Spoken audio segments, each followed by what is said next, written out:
পৃথিবীর মানচিত্রে এমন একটি স্থান রয়েছে যা রহস্য আর আতঙ্কে ঘেরা। একের পর এক জাহাজ আর বিমান এখানে হারিয়ে গেছে কোনো ক্লু ছাড়াই। আদতে এটি কি প্রকৃতির খেলা নাকি মানুষের কোনো অজানা শক্তি?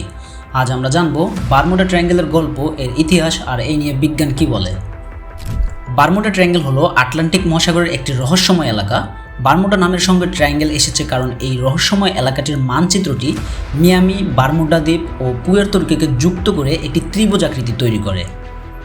ত্রিভুজাকার এই অঞ্চলটি প্রায় 5 লক্ষ বর্গমাইল এলাকা জুড়ে বিস্তৃত, তাই বারমুডা ট্রায়াঙ্গেল ডেভিল ট্রায়াঙ্গেল নামেও পরিচিত।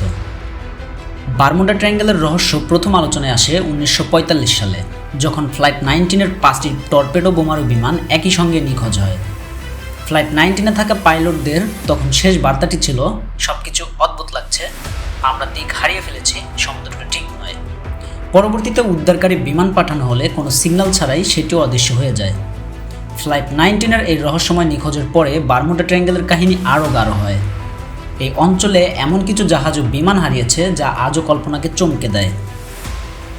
ফ্লাইট 19-এর আগে ও পরে বহু ঘটনা ঘটেছে। এর মধ্যে আলোচিত কয়েকটি ঘটনা হলো ইউএসএস সাইক্লপস, যা 1918 সালে এই জাহাজটি 306 জন ক্রু সহ রওনা দেয়, কিন্তু কোনো সংকেত ছাড়াই হঠাৎ অদৃশ্য হয়ে যায়। এরপর ম্যারিন সালফার কুইন, যা 1963 সালে নিখোঁজ হয়। এরপর DC-3 বিমান 1948 সালে এবং SS এল ফেরো 2015 সালে ক্যারিবিয়ান সমুদ্রের ভয়ঙ্কর ঝড়ে ডুবে যায়। প্রতিটি ঘটনায় এই ত্রিভুজকে এক রহস্যময় এবং ভয়ের জায়গা হিসেবে চিহ্নিত করেছে, যেখানে মানুষের কল্পনা ও শক্তি মিলিত হয়ে জন্ম দেয় এক অদ্ভুত আতঙ্ক। চলুন এবার জানি বিজ্ঞান এ নিয়ে কী বলে। বারমুডা ট্রায়াঙ্গেলের আবহাওয়া খুব দ্রুত পরিবর্তিত হয়। উষ্ণ ও ঠান্ডা বাতাসের সংঘর্ষে হঠাৎ ঝড় ও টর্নেডো তৈরি হয়। এখানে প্রায় সময় বাতাসের গতি 150 মাইল পর্যন্ত হয়ে যায়। এছাড়া রক ওয়েভ নামে বিশাল ঢেউও তৈরি হয় এখানে, যা 100 ফুট পর্যন্ত উচ্চতা পেতে পারে, যা প্রায় 10 তলা বিল্ডিংয়ের সমপরিমাণ। আর এই ঢেউ মুহূর্তের মধ্যেই জাহাজ ডুবিয়ে দিতে সক্ষম। এছাড়াও এই অঞ্চলে ঘটে চৌম্বক ক্ষেত্রের ব্যাঘাত। বৈজ্ঞানিক ব্যাখ্যা মতে এখানে কম্পাস ঠিকমতো কাজ করে না।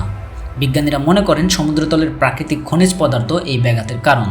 এছাড়াও সমুদ্রতলে মিথেন গ্যাসের বড় পকেট রয়েছে। হঠাৎ মুক্তি পেলে পানির ঘনত্ব কমে যায় এবং জাহাজ ভেসে থাকতে পারে না। বিমান ও ইঞ্জিন বন্ধ হতে পারে এবং ধারণা করা হয় 1963 সালের ম্যারিন সালফার কুইন হয়তো এর প্রভাবে অদৃশ্য হয়েছিল।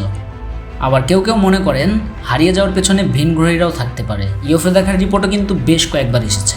তাদের ধারণা উন্নত প্রযুক্তি ব্যবহার করে জাহাজ অপহরণ করা হয়, কিন্তু বিজ্ঞানীদের মতে বেশিরভাগ ঘটনা প্রাকৃতিক কারণ বা প্রযুক্তিগত ত্রুটির কারণে হচ্ছে। বারমুডা ট্রায়াঙ্গেল আমাদেরকে মনে করিয়ে দেয় প্রকৃতির শক্তি কতটা অজানা। বিজ্ঞান যতই ব্যাখ্যা করুক, রহস্যের এক অংশ সবসময় অজানা থেকেই যায়। আমাদের এই ভিডিও দেখে আপনাদের মতামত কি? বারমুডা ট্রায়াঙ্গেলের ঘটে যাওয়া এই ঘটনাগুলো কি প্রকৃতির খেলা নাকি মানুষের কোনো অজানা শক্তি? কমেন্টে জানিয়ে দেন আপনার বিস্তারিত কমেন্ট।